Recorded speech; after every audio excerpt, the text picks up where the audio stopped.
Good morning. Welcome to the Celtic Way Morning Briefing Live. I'm Tony Haggerty at Haggerty10 Twitter handle, you know that. And I'm joined today once again by Sean Martin at Sean Martin TCW Twitter handle. Good morning, Sean. Morning, Tony. How you doing? All right. What is it? Thursday, December the 15th. Football returns soon. I'm kind of sitting there eagerly. Can I just ask a quick question, Tony, just to clarify? Are we rebranding? No? Are we rebranding as the other team briefing today? That's up to you. You have the final say so on that. You want to call ourselves the other team briefing? You fire away, batter in. Indeed. Now, ladies and gentlemen, I'll just direct your attention to the strap line running along the bottom. It's our festive deal, Merry Christmas deal. You can get 25% off the yearly rate, and that takes it down to £26, which is a wonderful deal. Or if you subscribe, you can get, just for £1, you can get 2 months of free full access to everything that's written on the website. And you know what to do, and you know what I'm going to say, and it's all just for the click of a button. And it's www.celticway.co.uk/subscribe. And you can join us. That's www.celticway.co.uk/subscribe. 25% off, costs you £26 for a year, magic. Or if you subscribe on a monthly basis, you can enjoy 2 free months for everything that's written on the website for just £1. Sean, can't say fairer than that, can we, at Christmas? No, you cannot. You cannot. We Christmas deal. Get a lot of comments coming in. Morning, everybody. We've got one from Kaiser saying, "Where's the big man, Stone Cold Ed in Austin?" He is on the back shift today, Kaiser, so he'll not be joining us today. But which is maybe perhaps just as well, because he dropped off the face of the earth yesterday, didn't he? So he did indeed. But speaking of that kind of wrestling theme, Sean, yourself and myself got an interesting follow the other day, didn't we? Aye, weird. What do you want to enlighten them as to who it was? Well, it's also before after my time, to be honest with you, Tony. When I watched the wrestling, it was like Stone Cold Steve Austin and stuff, but it's John Cena. His world superstar John Cena is obviously a Celtic Way man at heart, because he's followed the two of us on Twitter, isn't he? He has indeed, and it's just, you see, this guy's got 14 million followers. Get him on a briefing. So yeah, I mean, I think it's our duty, Sean, to try and get John Cena on the pod at some point. Don't ask, you don't get, Tony. Correct. We'll endeavour to set our minds to that task soon enough, and he could well come on the pod. He seems that kind of guy, so we'll try that someday. See if we can swing that. He's a massive Callum McGregor fan, for what I hear. So, and he can go up against Stone Cold Aiden. Stone Cold Aiden Austin. See who wins that. But there you have it. Now, Sean, you guys spoke about it yesterday, yourself and Aiden and myself, but we'll speak about it again. Josip Juranovic, it's not going away, is it? No, I mean, I thought we might get a wee day off from talking about Juranovic, but we can't really ignore it, I don't think. Aye, it's the Torino link, I suppose you're talking about. Yep, the Torino link, yes, indeed. I can't say the word Torino without thinking of the only excuse, Dennis Law. Skip where he talks about Torino. It's just like I always say Torino in that kind of voice in my head, certainly. So I would try it, but I wouldn't do it justice. It's still been bandied about anyway, the Torino link, isn't it? The latest report this morning suggesting Celtic have told Torino that they need to double their record fee. Tony, can I just say I'm well up for that, because despite what that report says, and further to what I said on here yesterday, Torino's record fee isn't the 8.5 million quoted in the report for Per Schurz, who's a centre-back from Ajax. It's the 21 million euros, so about 18 million quid for Simone Verdi from Napoli in 2020. Now, the confusion probably arises from the fact that Verdi joined on loan for around 2-3 million a year earlier, but they had an obligation to buy, and he joined in 2020, and it was a record fee that brought it up to about 25 million euros that they paid. He's since fallen out of favour and is away on loan for a cut price deal, by the way, but that's by the by here. For our purposes, if Torino are being asked to double their record fee, you're essentially asking for between 36 and 47 million for Juranovic. So, go for it, I say. Yes, they can double that all they want. Yes, indeed, that's wonderful. As you say, there's confusion arisen from, I think so, a report in one of the papers this morning claiming that Torino's record fee was €8.5 million. So, yes, as we like to do our research on here, Sean, we like to think we're bang on the money. most times. I mean, it just caught my eye because I'd mentioned it yesterday already, and I thought, if I've Yeah. got that wrong there, and then I checked again, and no, it was definitely Simone Verdi's transfer. So I'm obviously tongue in cheek there, saying 36 and 47 million, just in the phrasing of the report. But nah, I don't. It's basically the concern I had yesterday: is are they going to part with the kind of money that Celtic are hoping for Juranovic, when their record fee is only a couple of million more than probably what Celtic would be wanting, or even round about what Celtic would be wanting. That's what I'd be concerned about with the Torino link. So I think I think if it is to be Serie A, it's probably likely to be another team that would pay the kind of money that Celtic are looking for. But that's just me. That's just me speculating there. The same report claims that they're sounding out Serie A clubs, aren't they?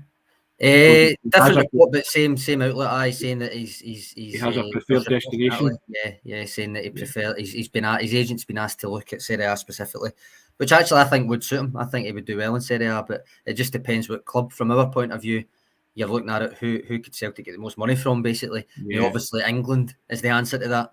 And the kind of West Ham rumour or report is probably the one I would see maybe getting Celtic the most money. But if it's Italy that he wants to go to, and there's a decent enough offer, an offer close enough to what Celtic are wanting, then it might be there. But I think he would do well in Italy, actually. Yeah, guys, get your questions coming in. We're going to have a Q&A, and myself and Sean will endeavour to answer them as best we can. But when it comes to stats and facts and figures, I know Sean's bang on the money. You would never have got something like that wrong, would you, Sean? Sorry, you caught me there taking a drink of tea. Well, I just looked it up, Tony, to be honest. It was no more than that. But yes, indeed. Well, there's some basic rules that you follow in these things, don't you? You kind of check stats and facts. Yeah, I mean, we've all been guilty of it. Don't get me wrong. We've all been guilty of getting stuff wrong. So that's fair enough. But it's just in case anybody had read that and was wondering. Just delighted to put the record straight on that the record fee for Torino is 21 million euros and not the 8.5, which has been reported. Andrew Aguirre there saying can't see him going to Torino. Patrick McLaughlin referring to, well, not just last night's game, but the last few weeks in general. He says swap him for Amrabat at Fiorentina, who's the Moroccan midfielder who's been brilliant at this World Cup. He's 35, Tony. Yes. Playing like a 28-year-old at this World Cup. He's been fantastic. He has been excellent, yes, to be fair. This is, by the way, this is not us linking Celtic with a move for Amrabat. Yes, indeed. And I'm just saying that I've made a career of getting things wrong, Sean, now and again. You only need to look at my World Cup predictions. Aye. So, he without sin and all that. So, it's not a dig at the outlet per se. It's just a factual thing we wanted to. I mean, I tipped Karim Benzema to win the Golden Boot. He's not played a minute, so. Well, there you go. You know, we're not infallible. The Journal boys are they, Sean? No, not at all. There you go. But no, guys, it's thanks for that. Antonius Varias comes in here, Sean. You want to flick that up? Aye, I was going to save it for later, but I'll throw it up now if you're wanting. Aye, it says if Celtic were to sign one player, what position should they fill, in your opinion? Since you share a name with them, Tony, I'll throw it to you first. Yep. I'm being a forward myself. I think you can't get enough forwards in your team, goal scorers and guys that get bums off seats, as they say. So I'm not averse to signing another striker, but I still want the two that are in situ to stay, both Georgios Giakoumakis and Kyogo Furuhashi. But another striker coming in, healthy competition, another goal grabber, who that would be. Then Celtic are doing my scouting at the moment, aren't they? They've been linked with a couple of names, and I'm not averse to those names that they've been linked with. But I trust the manager in these things, and we spoke about it the other day about how he sees players fitting in. So, you know my thoughts. You can't get enough good players in your team, and you can't get enough goal scorers in your team. So I would always say if you're going to sign a player, sign a striker. Sign a forward player. I can't fault that logic, to be fair. I think there's an argument for maybe another centre mid. To be honest, having signed a left-footed centre back and now another right back, I don't really see that urgent need for anywhere at the moment unless there's a gap to be filled or unless a player that you couldn't turn down comes up. But I like this comment from Lanky. A goalkeeper is more important than now. No, I do agree with that, and I think there is a case to be made. And I'll probably whether I write it myself or get maybe Stuart or somebody to write it. There's a succession planning for Joe Hart piece to be written. like a serious consideration, not just saying, oh, Seagrass here and he's a couple of years younger, or would you like Xander Clark again, that kind of thing. That not that a genuine consideration as to where they might find their next number one goalkeeper. Now, obviously, Toby Ulayemi is highly rated within the club by all accounts. It's hard for a goalkeeper to get minutes, especially when both goalkeepers, well, Scott Bain's there as well, but certainly the Joe Hart and Benjamin Seagrass seem to be the main two keepers. When they are senior players, it's very hard for a young keeper to get minutes in any competition, especially when Seagrass is only getting minutes really in the cup. So I would suggest maybe Olayemi needs to go on loan, even if he is the long-term number one project. But I think Lanky's got a good point. What happens after Joe Hart? Because, I mean, I don't think anybody thinks Joe Hart's going to be here until he's 42 or whatever. So Sure. I think there's an article in that, and might be sooner rather than later that we publish it. Succession plan, and that's not to say you want Joe Hart gone now, just that there's a succession plan should really be that. That is arguably, to be fair to Lanky, that is arguably the one area of the park where age is the concern. Yeah, that's a pertinent point, let's be honest. But so there you go. Beach Boys comes in and says the next number one keeper is on the bench. Fair enough. Charlie McGarvey saying 100% a striker. Missed chance in Champions League was a serious problem last year. Sorry, this year. Yeah, I get that. I will always. I mean, had they not signed Kobayashi, I would have said a left-sided centre back. But we brought him in, and there's Beach Boys comments. Next number one keeper's on the bench. Fair enough. Seagrass is only going to turn 31, and that is a decent age for a keeper. I have my doubts if he'll be Celtic's fully fledged number one, but we'll see. Yeah. He's done well enough when he's been called upon. Yeah. So, and if you have to, as you say, that succession planning, and if Celtic are going to part with George's Jack and Marcus certainly in the January transfer window will certainly need another striker. But I'll reiterate, I want a third striker there, not one. Right. Okay. Two to leave. I want a third one. So what I would say to that is Maeda is essentially the third striker, I think. Because it not only helps him get more minutes if he's switching positions, but it means they don't need to sign another striker. But what I don't disagree that it would be good to have another one. I don't necessarily think they will unless one's going to leave. Yeah. But I come back to the kind of youth thing again. Where is the place that any of these youth players are going to get their game time? I don't really see the pathway still, and that's credit to the squad that Ange Postecoglou's built at first team level. Don't get me wrong, but in terms of actually progressing a youth player through, I don't really see anywhere in the squad just now that any of them will be able to get any sort of game time. No, sadly, I don't. But again, that's just alluded to there. It's partly down to the fact that Ange Postecoglou's built a really strong squad. Let's be honest, a lot of them have brought their A game since they came in, and they're successful and they're doing very well. So you want to see the likes of Rocco Vata get a chance, but you just can't see it at this minute in time, can you? No, I don't. I did say that the Sydney Super Cup, it wasn't so much about getting the game time, although we did get game time. It was more about the same as pre-season, where you can certainly rule yourself out of Ange Postecoglou's thoughts if your attitude and your application's not there. So by that same token, you can certainly make sure that you're still in his thoughts when you're coming back. And you never know what's going to happen. It might take a few injuries. Don't get me wrong. It might take a couple of suspensions. But if that chance comes up, and you've put yourself in his thoughts as someone who could cope with it, then you will get the chance. I think that's the only way I can see it just now. You remember James Forrest, who could actually be directly competing with Rocco Vata for some game time if he was to get more chances in the first team. He said in pre-season, or actually at the end of last season, that he's really impressed when he's trained with the first team, and he felt as if he was ready for the step up. So that's massive praise, especially from albeit a teammate and a senior teammate, but essentially a competitor. Well, you contrast now to this time last year, Sean, when they were getting into the St Johnstone game in Boxing Day with Joey Dawson up front. Yeah, yep. So it's night and day in terms of squad depth and where they are at the minute. But Joey Dawson got his chance and didn't do particularly badly, did he? No, he didn't. But I mean, that was the COVID game, wasn't it? That was the and that was Boxing Day. That was your necessity. There was a lot of stuff in that game in terms of lineup because of the COVID, and then in terms of formation, all that stuff. And Abada showed that he could play striker as well. Well, I mean, we had no doubt about it, did we? we'd spoken about that for a long time, didn't we? That Abad is actually quite effective in a striking role. So there you go. So, but hey, it is what it is. We'll see if that pathway emerges in the future, because I know that's what Ange wants, isn't it? Aye, well, that's the thing. Yep, that's the thing. There's an interesting one. See that game you talk about where it was the Boxing Day game. They went 3 at the back, as I say. Yes. I don't necessarily think that is something he's going to do anytime soon. But as I pointed out after that game, I've kind of went into it in the nitty gritty, and he played it with Australia. I think it was needs must on that occasion. But with the personnel that he's signing, for instance, we've pointed out Alistair Johnston can play in a back three. Kobayashi's an actual left footer, which would albeit doesn't play in a back three, would give you that kind of left sided presence. It is an option, and I'd be kind of intrigued to see him try it, but I don't necessarily think he will anytime soon.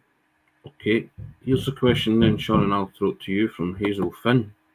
Do you think Liam Scales will be sold in January? Well, he can't play on Saturday, can he? Because he's loaned from Celtic. But I mean, Jim Goodwin's made no secret of the fact that he wants him. So he's going to try in January. He said that since the window shut in the summer. He's going to try and sign him. Celtic's stance on it at the time was they're not looking to sell him. Not yet. I suspect if he continues playing well, because he's been a key player for Aberdeen, he's shifted about. He's actually someone who has been shifted between left back, left centre back, and left centre back in a back three. I suspect it might be the end of the season before they look to genuinely move him on. That said, if an offer comes in, not from Aberdeen necessarily, if any offer comes in, then they could look at it. But Aberdeen are certainly going to offer, by all accounts. Jim Goodwin said as much. So I suppose it depends how much they offer and whether Celtic thinks that come the end of the season they could get more. Or indeed, if he feels like giving him a chance in the summer. Yeah. Sorry about the noise, guys. The kitchen is still getting done up. So, yeah, if you hear banging, I apologise for that. Occupational hazard. I'm right below me. So, what can you do? Yeah, you can hear some. That's all right. Can see some comments coming in there about letting Aidan out or the missus out the wardrobe. I can assure you, neither anniversary indeed, Tony. Indeed, neither nor are there. But apologies if the buying getting a bit. Is it too noisy? Can you hear it? I think it's all right, unless of course you're not wanting to listen to the two of us, maybe. But I'd rather concentrate in the banging. But I can hear it, but I was just hopefully that it's not impinging too much on the broadcast. But you have it. So yes, indeed. But I mean, Sean, I said at the start of the programme, I really am looking forward to Saturday. It can't come quick enough in my eyes. I don't know about you. I mean, it's been a long few weeks, hasn't it, without night of weekly football? Aye, it's it feels as if it's been a couple of months rather than a month. But I'm looking forward to it. Pataudry's always a good place to go, but it can be a hard place to go, as Kevin McKenna's column pointed out. Today he mentioned that. He actually also he touched on a couple of topics, Tony. I don't know where you stand on it. That didn't mean that as a pun, but I don't know what your opinion is on it. But the main thrust of Kevin's article today is that he feels as if the time has long since come that the club looks to upgrade and rebuild the main stand to not only increase the capacity but satisfy the waiting list for season tickets, and ultimately increase the financial gap between Celtic and Rangers, and basically just finish Fergus McCann's project, really. I think it's a worthwhile point, isn't it? Because you look at it and the main stand looks kind of out of place, doesn't it? Out of sync and looks a bit. Don't get me wrong, I still like it. There's a sentimentality about it. Yeah, I can see what Kevin's getting at. That's what I think as well. I'm a traditionalist and I like the main stand, and I think it should be it should stay for posterity. But I can see where Kevin's coming from on the whole increase of capacity, and you have a good team at the moment, Sean, which you would probably be able to fill it. In the future, will it always be the same? You don't know. And then with the numbers dwindle, if Celtic weren't doing so well, if they went through a kind of fallow period. So there's lots of things to consider there, isn't there? But I'm like you. My thoughts on traditional things. I'm like, keep them, and there's something about the main stand that reminds me of going when I was a kid with my dad to watch football, especially in the big European nights, and I just loved it. My dad still got a season ticket in the main stand, and it's a place that love going to whenever I can. When I get the day off, when the boss man allows me the day off to go as a punter and stuff like that, you know. So, but it just holds a special place in my heart, the main stand, and I would hate to see them demolish it. If they could somehow build on top of it or something, then I would be fine with that. But don't take it away. I don't want it to go. But hey, progress, Sean, we're told, and all these things, you know. So it's. Tony, I've got a question here. Andrew Galea says it's all fine. Tony, tell us about you being a striker, though. For some reason in my mind, I thought you were a winger rather than a striker. I was a winger, actually. Yeah, I was a winger. I could play both centre forward or right wing. I was a right winger. So speed demon, were you? A speed demon. What's that? Yeah, speed demon. I was indeed. I was quite It took me a while to grow, so I was quite a tiny guy. You know, we're growing up playing football, so I was always up against big guys. But my speed and my skill set were good enough to beat them. But the minute I came up against a big a Tamfer size type, let's put it that way, then they would just edge me out the road, and because I was running at speed, I would just be knocked off the ball quite easily, you know. So nobody ever said go into the gym and bulk yourself up and do weights and stuff. So I was quick, you know, and I could think quick on a park. So I adapted those situations where I was decent enough. I was all right, you know. Don't want to sit here barstool room preaching, tell you I could have been a contender, you know what I mean? Everybody does that, don't they? You know, if it wasn't for this or that. But hey, yeah, I was okay. I could hold my own. Andrew Galea comes back in saying he was too, and then ended up a centre half in a Maltese side. Fair enough. There you go. You know, so Tony, I was like you. I was a wee bit. I was a pacey kind of player. Yeah. But it went the opposite. Kind of in between the two of you, I ended up a sweeper as well. So. I mean, I think I told the story on the pod before that I did sign for Celtic when I was 13, and I wrote my date of birth down, and I was 2 weeks too old. I remember you saying trial. Yeah, I had to go for a trial for that had been under 12s, 13s, and I had to go for the 14s. And then I said they were like the Saudi Arabians. In 1988, the Scotland team played in the World Cup final.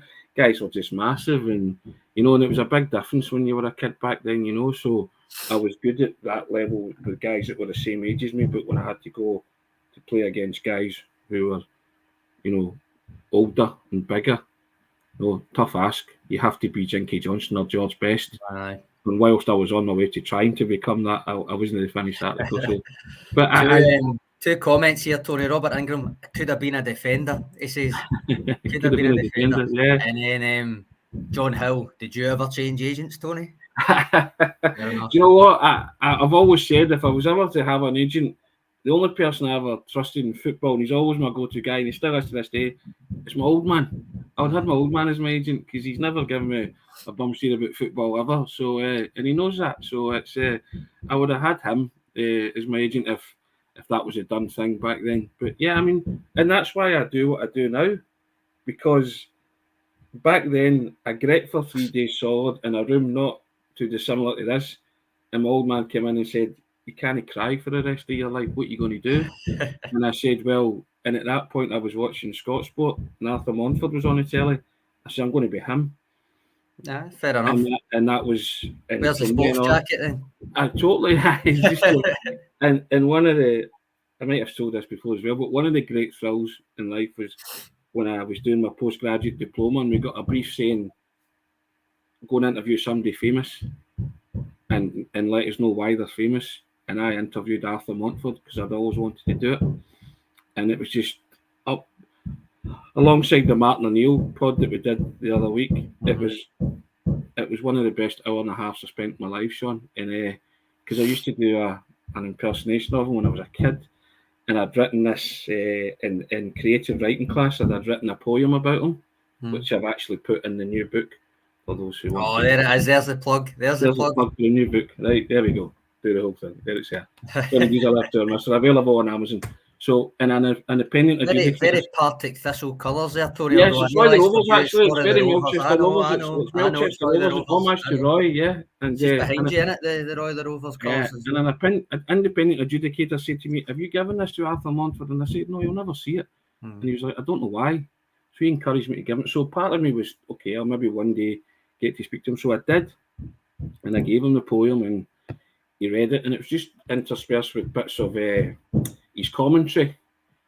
So I met him in a car outside the Bishop. It was a Torrance Inn in Bishop Briggs, and it wasn't even opened. So we started doing the interview in the car, and then eventually get to.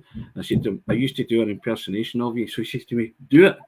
So I was like, "Oh, here we go." So the first thing I saw when I looked at the poem, I was like, Glavin looks up, tries on a dip of the stairs, a goal, snapshot of beauty, past the despairing hands of McCloy. Right, and so he burst out laughing. That's not bad, by the way. Right, so he burst out laughing, and then all these bits of commentary, he read them all out to me as if he was there, and it was like an hour and a half of bliss. Right, just the guy was a huge hero of mine and a big part of why I do what I do. Yeah. When he said to me, "Have you got 2 copies?" I said, "Yeah." He said, "You sign that one." So I signed it, and he took it, and he signed the other one, and he gave me it. And before he left, he said, "You won't understand this until you're older." I said, "Okay." And he said to me, "When you get up in the morning, Tony, put your shoes on, not your slippers." And he kind of disappeared, and that kind of stars in your eyes, smoke. And I'm standing like that. What did you mean? And only years later it hit me, and it was always be busy. Keep your mind active. Well, Patrick McLaughlin reckons you have been very busy because he reckons he's cracked it, and it's that ex-agent of yours locked in the cupboard. So, and I think we'll move on to different topics because Gary McDowell says waiting for a red book to be handed to Tony in a "This Is Your Life" moment. Michael Aspel, there we go. But there's a couple of comments coming in before we wrap it up and stuff. FS coming back in about the stand rebuild idea. He says when he goes into the South Stand, which is also the other name for it, right enough, with the Grey Brigade, he calls it. I feel I am in the 70s. It's not cheap to sit there, but the Grey Brigade, easy for me to say, are happy to put up with the conditions. I mean, that is another aspect of it. As anyone that actually sits within it really calling for it to be rebuilt, Tory? But Kevin's point is, well, it literally says the words, Fergus McCann bequeathed the board that inherited the club from him, a financial situation that was denied to him. And it's been over 20 years since far more than 20 years, that they've had to redevelop one stand, whereas he did 3 stands in about 5 or 6 years. So really, Kevin's saying there's no excuse for it not to be at the level of the other 3 stands. Of course, yeah, and I can see Kevin's point, and you know what? It's the old argument. It's traditionalists against modern day, and whatever happens with the main stand, I wouldn't. If they have to remodernise it, then so be it. I can't. You can't stand in the way of that. But I'm just one of these guys that as you can see by devotion to Roy the Rovers and stuff from the past. Now, I'm possibly stuck in the 70s or 80s, but I guess it's just my era and my time. And the thing is, if you're to redevelop that part, surely you would be affecting the actual facade. Of course. And I quite like that. I think that's something that I don't think I'd like to see leave. If you know what I mean, I don't think I'd like to see that go. The glass doors, the red brick, I like all that, and I realise that it doesn't sit at the same level as the rest. And a truly modern stadium in terms of being in contention for UEFA finals and stuff, which is another thing that Kevin points out. But in terms of, all right, it is sentimental, but I think that's an iconic facade and stuff. But it's a nod to a sentimental past, of which Celtic, there's many nods. I mean, for me, the first thing I think on with that is the Martin O'Neill. I'll do everything that I can to bring success out there, and that thing I think you've mentioned it plenty of times, the glass doors and stuff. And maybe Kevin's right, and everything we're saying here is just sentimentality, and ultimately there isn't an excuse, and it should be modernised. But I think there is both sides here.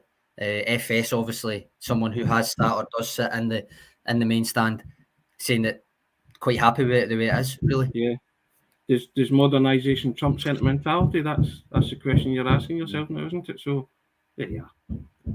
Well, the answer will come in the fullness of time. Before we wrap it up, right, I'm putting up this one because it's caused a bit of consternation in the comments here. Beach Boys saying a January/summer fire sale, and then he names people. Tony says Connor Hazard, who by the way did well on loan at HJK Helsinki, but I don't know how likely it is they get us any chance in the first team. I feel as if his chance probably came in that kind of COVID period when he played the cup final and stuff. It then says Stephen Welsh, James McCarthy, Liam Scales, Mikey Johnston, Georgios Yakimakis, Josip Juranovic and David Turnbull. But then this is what's caused the consternation, Tony. It says all deadwood, not improving and won't take Celtic to the next level that the manager, the club and the fans want. Now, what do you make of that? I think the first half of that you could make right, fair enough. But I think it's very harsh on the last three. Oh, that's exactly. I was just stop that. Well, Mikey Johnson, ... all deadwood. Georges Giakoumakis, Josip Juranovic, and David Turnbull. Referring to them as deadwood is, I think that's disingenuous. I'm not having that. I strongly disagree with that. Beach Boys, Hazard, Wells, McCarthy, Scales, Mikey Johnson, calling them deadwood. I think you can just about get away with it, but I think it's disrespectful to football players who have played for Celtic. And you know, I would never label them as deadwood, possibly surplus to requirements. That's different. They just don't see a way that they can get first team minutes. But Georges Giakoumakis, Juranovic and Turnbull are certainly not deadwood. They've got a valid contribution to make if they stay at the club. David Ferguson comes in saying exactly that. Turnbull deadwood, it's a wee bit disrespectful. Beach Boys comes back in again saying it's his opinion and he feels he offers nothing. That's fine. I disagree with it as well. Personally, I think I do think it's hard for Turnbull to get, if everyone's fit and firing. I do think it will be hard for the likes of him and Aaron Moy to actually get significant game time, given that there's no European games. The rotation might not be as drastic as what it's been, but it does offer things statistically and stylistically. I think he offers a wee bit that maybe the other players don't, especially from set pieces. Is that enough? Maybe not, but I still think he's getting improvement in him because it's his third full season as a senior professional. He'd obviously injury interrupted ones and stuff. Ange Postecoglou likes him. You mention all the time that he talks about him. He mentions him when he's injured and stuff. I think with Turnbull, he does offer something. And to me, he is, as it stands just now, he is the kind of the premium rotation midfielder, if you know what I mean. Because we've all said, or at least me and you have said, that we're starting midfield three is going to be McGregor, Hatate, O'Reilly. I think Turnbull's the next in that list. I don't think it's Aaron Moy. I think it's Turnbull. Yeah, and Beach Boys, I think the word deadwood's disrespectful to footballers. I don't disregard your right to have an opinion. That's your opinion. That's fine. I'm down with that. That's okay. Nobody can change their mind on that. But I just think labelling footballers, professional footballers, deadwood are just my own opinion, that I think that's a bit disrespectful. But that's your opinion of those players, and so be it. But I think Georges Giakoumakis and JJ and Turnbull are a lot better than being labelled deadwood. You know, the others, I think someone said in the comments as well, you can label them fringe players or surplus to requirements. It's all in the phraseology, I guess. And I think deadwood is just a bit harsh. That's just, again, to use your own words there, that's my opinion. We can agree to disagree. It's allowed, you know. Mm-hmm. Yeah. Kaiser comes in saying, I sold them all weeks ago. Yeah, that was to progress. I think that was to fund the Nkunku deal, wasn't it? Or Mudrik's deal that Kaiser's desperately wanting to bring to Celtic. Ultra wide though, good name. It's a long season ahead. He offers plenty. And I agree with you, Sean. I think Turnbull he's becoming the go-to rotation man, isn't he? Andrew Gallia, as expected, Moy is in front of Turnbull. Listen, horses for courses and all that, but in a vacuum for me, I think Turnbull's still ahead of him in the depth chart, if you want to say it that way. But yeah, you know, so it's lots of variables there, Sean, in the midfield in terms of the rotation of the squad. But we neared with calls to the mast the other day and said that triumvirate of Kalmak, Hatate and O'Reilly is not for moving if everybody's fit. Mm-hmm.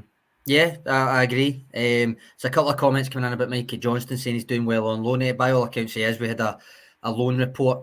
Stuart kind of dug into his performances while he's away with Victoria in Portugal.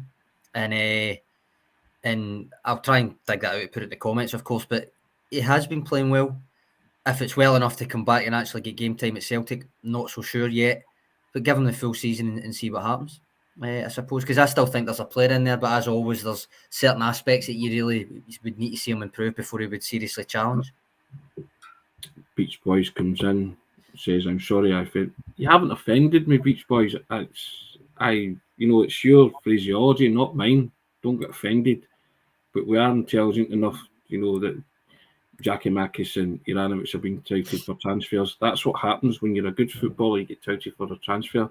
The rest offer nothing. Well, that's a matter of speculation and opinion again, isn't it? I just think Deadwood's it's a strong word. Let's put it that way.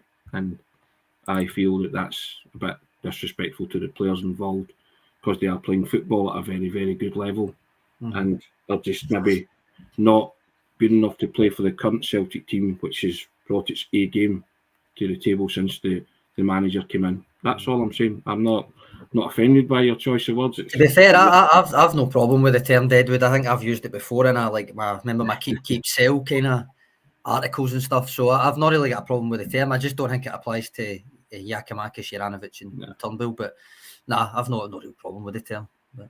Indeed, fair enough. So yes, there you have it. Anything else, Tony? There was a right back Celtic were linked with, but I'm not sure how much sense it would make, really. Yes. To purchase another right back when they've just signed Alistair Johnston and Anthony Ralston's playing really well, and as of just now, Josip Juranovic is there. I suppose if you do subscribe that he's maybe going to move to 3 at the back and Alistair Johnston will maybe play in that position, then maybe. But it's it's maybe an unlikely one. Would you say? Aye, yes, I'm trying. Ivan, wasn't it? Was it? What was his name again? The Real Valladolid player. Yeah, yes. Fresneda, his name is. Fresneda. Ivan Fresneda, yes.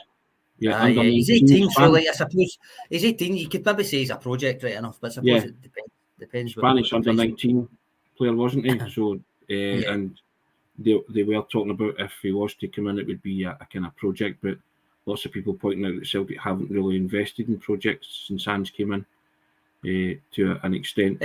Somewhat, yeah. They've been more kind of, even if they've been young, they've been kind of first team ready, that kind of thing. Johnny Kenny, maybe the exception. He is very much a project. He's away at Queen's Park.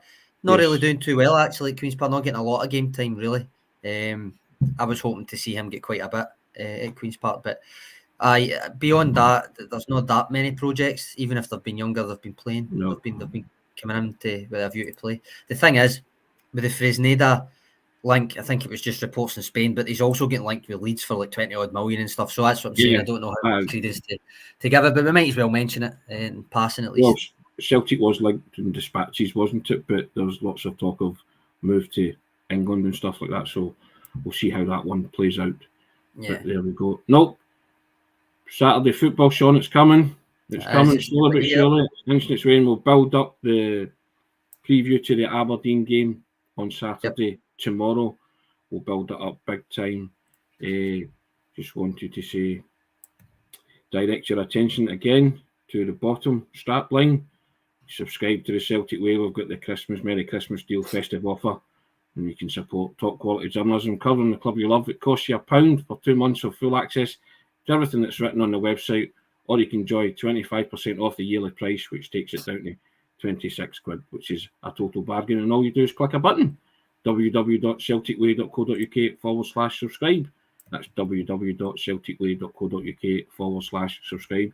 Thank you, everybody, for getting involved today. That was Tony. Before we go, remember we're doing a Celtic home top giveaway. That's right, for Christmas, to celebrate Christmas on Twitter. So I've put the link to that in the comments. And it's like any other home top giveaway. You go on, you retweet that tweet that I've sent the link to, and you make sure you follow the Celtic Way Twitter account, and that's you in the draw, which I'll make on Monday, or we'll make on Monday, and get a Celtic home top to you. Kaiser coming in, Sean, and accusing me of shaming these transfer choices. That the Nkunku or Mudryk and Mudryk's one, but he was saying sell the likes of O'Reilly and Giakoumakis to fund that, so not the fringe players. So okay, Kaiser, no problem.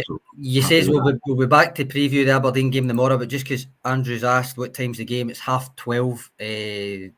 Pittodrie time, would you say? Because it's on Aberdeen. Celtic Park time, the Celtic Twitter account likes to say. 12:30. And Beach Boys, not falling out, still good pals, nothing like that. We don't take offence, we don't take ourselves that seriously. We're allowed a difference of opinion. Isn't that right, Sean? It's what makes it the beautiful game that it is. Of course, make your own mind up. So I always say. So I respect your opinion, you respect mine, so you tune in and listen to it. So, yeah, that's fine. I respect that. It's your thoughts on that, so all good, So we'll see what happens in the transfer window. It opens soon, and there'll be business done, both incomings and outcomes, no doubt. But yeah, can't wait. Aberdeen, 12:30 Pittodrie time, Sean, is that what you're calling it? Yep, that's what I'm calling it. Granite City time. It's frosty up there, by the way. It's snowy. I don't think there's any danger of the game being off or anything, but certainly the Highland League up there will be wiped out. Yeah, it'll be freezing, as always. Freezing in East Kilbride. Don't know what temperature it is, but it's cold, and there's banging going on. So I'm away to, as I say, make the workman a cup of tea or coffee, because that's what you do in these things. All right, guys, but cheers. Thanks for another great show. Cheers, Sean. Thanks for your contribution. No worries. Hope you enjoyed it. Some of my ramblings earlier as well. So there you go. But yeah, it's been a long 4 weeks. Let's put it that way. Yeah. Football nearly returning. Cheers, Sean. Cheers, Tony. Cheers, guys.